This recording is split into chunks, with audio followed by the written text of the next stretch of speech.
తెలంగాణ రాష్ట్రంలో స్వయం సహాయక సంఘాల ఆధ్వర్యంలో మొట్టమొదటి మహిళా పెట్రోల్ బంక్ విజయవంతంగా నిర్వహించబడుతుంది.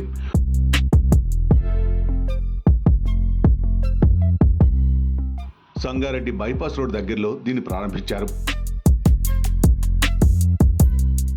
ఇది ఒక వినూత్నమైన ప్రాజెక్ట్. రాష్ట్రంలోని మొట్టమొదటిసారిగా 100% మహిళలతో నడిపించే పెట్రోల్ బంక్ ఇది.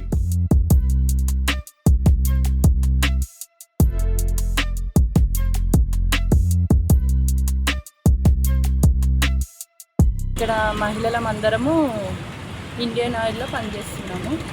మాకు ఇది ఒక మంచి ఆపర్చునిటీ ఇచ్చారు సార్. ఎప్పటి నుంచి పని చేస్తున్నారు? 20 days అవుతుంది. ఎట్లా ఉంది వర్క్? బాగానే ఉంది సార్. బిజినెస్ ఎట్లా ఉంది ఇక్కడ? బిజినెస్ కూడా బాగుంది. డైలీ కస్టమర్స్ బాగానే మంది వస్తున్నారు.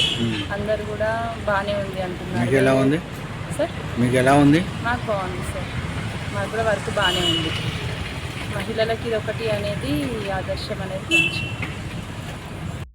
ఈ ప్రాజెక్టును జిల్లా మహిళా సమైక్య జెడ్ఎంఎస్, ఇండియన్ ఆయిల్ కార్పొరేషన్ IOCL సహకారంతో చేపట్టింది. జిల్లా యంత్రాంగం 8 గుంటల భూమిని ఈ బంకు కోసం కేటాయించింది. ఈ పెట్రోల్ బంకులో 3 షిఫ్ట్లో పనిచేస్తూ 30 మంది స్వయం సహాయక బృందాల మహిళలు పూర్తి సమయంతో సేవలు అందిస్తున్నారు. IOCL ఈ ప్రాజెక్టు కోసం నిధులు వెచ్చించి ఖర్చు చేయనుండగా దీన్ని నిర్వహించేందుకు కావాల్సిన ఆపరేషన్ ఖర్చుల్ని మహిళా సమైక్య భరిస్తుంది. సార్, నా పేరు వాణి. నేను సగస్పేట నుండి వస్తాను. ఇక్కడ ఫీల్ చేస్తాను సార్. ఇక్కడ బాగుంది, అందరు బాగుంది అంటున్నారు. 8 hours ఉంది మాకు వర్క్. మీరు SHG గ్రూపా? సార్, గ్రూప్ నుండి. ఏ గ్రూపు? అది ఆదర్శ గ్రూప్ సార్. మేడం వాళ్ళు చెప్పారు. శాలరీ ఎంత ఇస్తున్నారు? 13,000 ఇస్తుంది సార్. ట్రాఫిక్ పెద్దగా పెరిగిన ఈ రోడ్డుపై పెట్రోల్ బంక్ ఏర్పాటు చేయడంతో ఇది లాభదాయకంగా ఉండడమే కాకుండా మహిళలకు ఉపాధి అవకాశాలని సృష్టించింది. ర్యాంప్ ప్రాజెక్టులో భాగంగా ఎలిప్ సభ్యులు ఈ పెట్రోల్ బంక్ ని సందర్శించారు.